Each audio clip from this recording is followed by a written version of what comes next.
नमस्कार मित्रों, मैं सुखलाल आपका स्वागत करता हूं अपने चैनल में। The richest man in Babylon के चैप्टर 8 में बात करते हैं द वॉल्स ऑफ बेबीलोन। एक इंसान की नीड और प्रोटेक्शन की डिज़ायर एक आउटस्टैंडिंग एग्जाम्पल है। इस चैप्टर में एक सोल्जर की स्टोरी है जो बेबीलोन के गेट्स का गार्ड था।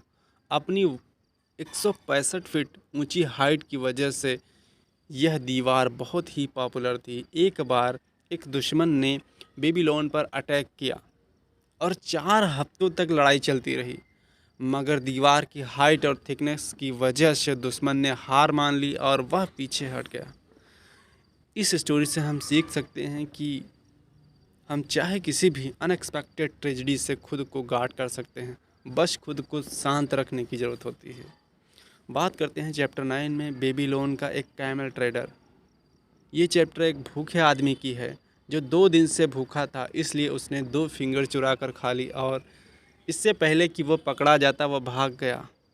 तब उस भूखे आदमी को, जिसका नाम था तारकद, एक दबासिर नाम का आदमी टकराया। दबासिर कभी अपने ज़माने में अपने फादर के साथ उनके सैंडल मेकिंग बिजनेस में हाथ बटाता था, मगर उसकी खुद की गलत हरकतों की वजह से, उसकी एक्स्ट्रा लाइफ स्टाइल की वजह से उसने बहुत सारा पैसा उड़ा दिया और कर्ज में डूब गया। उसके सर पे बहुत सारी उधारी थी। उसकी बीवी भी उसे छोड़कर चली गई। दबासिर तारकत को एक ढाबे में ले गया और उसको खाना पीना खिलाया। उसने तारकत को अपनी लाइफ की ट्रेजेडी स्टोरी बताई कि वो कैसे सीरिया में ग़ुलामी की ज़िंदगी जी रहा था और वहाँ से किस तरह वो बचकर भाग गया था। फिर उसे एक नया मास्टर मिला जिसने उसे अपनी बीवियों के हरम की देखभाल के लिए गार्ड की नौकरी देनी चाहिए। किस्मत से उसके मास्टर की सबसे बड़ी वाइफ ने कहा कि उसके पास पहले से ही बहुत से गार्ड हैं, इसलिए तारकत को कैमल की देखभाल करने को दे दिया गया। और इस तरह सब कुछ लुटा कर गरीबी की मार झेल रहे इस इंसान को फिर से अच्छी लाइफ जीने का मौका मिला और वो हर तरह से आज़ाद था। इस स्टोरी से हम सीख सकते हैं कि जहाँ डिटर्मिनेशन होता है, यानी कि जहाँ दृढ़ इच्छा होती है, वहाँ कोई ना कोई रास्ता ज़रूर निकल आता है। आइए बात करते हैं चैप्टर 10 में बेबीलोन के क्ले टैबलेट्स। यह चैप्टर 5 टैबलेट्स में डिवाइड है। हर टैबलेट में दबासिर की स्टोरी और भी डिटेल में दी गई है। इसमें बताया गया है कि दबासिर ने कैसे अपने सारे कर्ज उतारे और अपनी लाइफ के साथ एक हेल्दी और वेल्दी लाइफ जीने लगा। टैबलेट नंबर 1, दबासिर ने कैपिटल मेकिंग लॉ को फॉलो किया। अपनी सैलरी का 10% हर महीने बचाता था। जब वो बेबीलोन वापस आया तो उसकी बीवी भी उसके पास आ गई और दोनों खुशी से रहने लगे। दबासिर अपनी अर्निंग का 7/10 से अपने सारे बिल भर देता था। फिर बचे हुए पैसे से वो पूरा मंथ निकाल लेता था। कैसे भी वो बाकी के बचे 2/10 से क्रेडिटर्स के कर्जे देता था। और दूसरे टैबलेट में बात करें तो अपने 2/10% मनी स्प्लिट करता था। फिर क्रेडिटर्स की लिस्ट बना देता था कि उसे कितनों को पैसे देने हैं या कितने लोगों का पैसा उसको चुकाना है। तीसरे टैबलेट में दबासिर ने एक्सेप्ट किया कि जब वो बेबीलोन में था तब उसने बड़े बेवकूफ़ी भरे काम किए थे। उसके कुछ क्रेडिटर्स उसकी हरकतों की वजह से उसे कोसते थे, कुछ उसे पैसा लौटाने के लिए धमकाते थे और कुछ उसे रिक्वेस्ट भी करते थे कि उनका पैसा चुका दे। मगर इस बात ने दबासिर का इरादा पक्का किया कि वो सबकी पाई पाई चुका देगा। चौथे टैबलेट में बात करते हैं। दबासिर ने क्लेम किया कि वो और उसकी वाइफ अब खुशी से हेल्दी और वेल्दी लाइफ जी रहे हैं।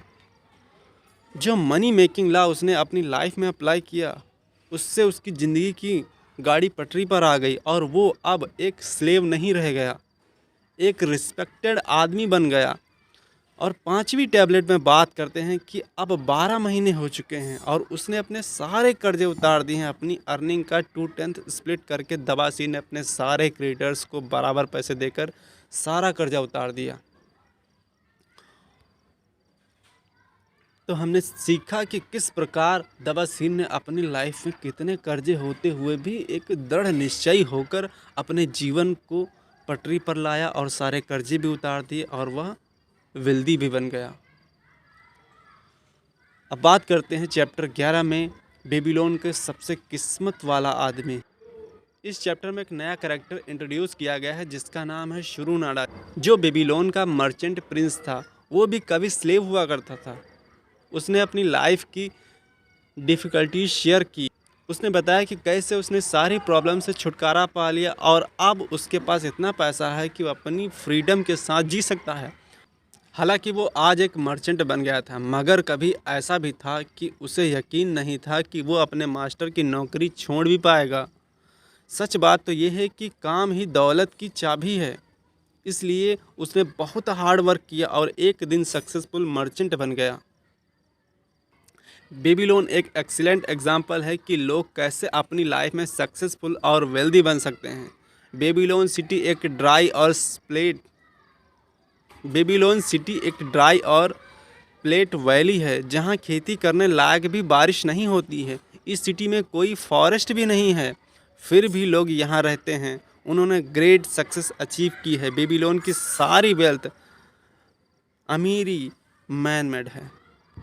याद रखें, जो गोल्ड और मनी अपने हर मंथ की सेविंग से बचाया है, एक दिन आपके लिए काम करेगा जैसे कि कोई स्लेव काम करता है। और वैसे ही आप और ज़्यादा पैसे कमा सकते हैं। आपको जानना है कि अपनी अर्निंग कैसे सेव करें। इसके लिए आपको law of capital making maintain करना है।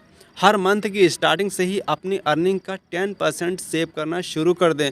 हमेशा हार्ड वर्क में बिलीव करें और अपनी इनकम बढ़ाने के लिए डिफरेंट तरीके ढूंढें। अपनी कैपेबिलिटी और क्वालिटी इंक्रीज़ करते रहें। शॉर्टकट में कभी ना पड़ें। तो याद रखें कि जो आराम से हाथ लगता है वो उतनी ही आराम से चला भी जाता है। इसलिए हार्ड वर्क का कोई दूसरा ऑप्शन ही नहीं है।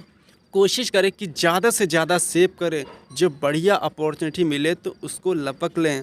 अपना पैसा सिक्योर जगह पे इन्वेस्ट करें। हमेशा एक्सपर्ट की राय ज़रूर लें। तो दोस्तों, इस चैप्टर में इतना ही। मिलते हैं नेक्स्ट चैप्टर में। तो हमारे चैनल को लाइक करें, सब्सक्राइब करें। धन्यवाद।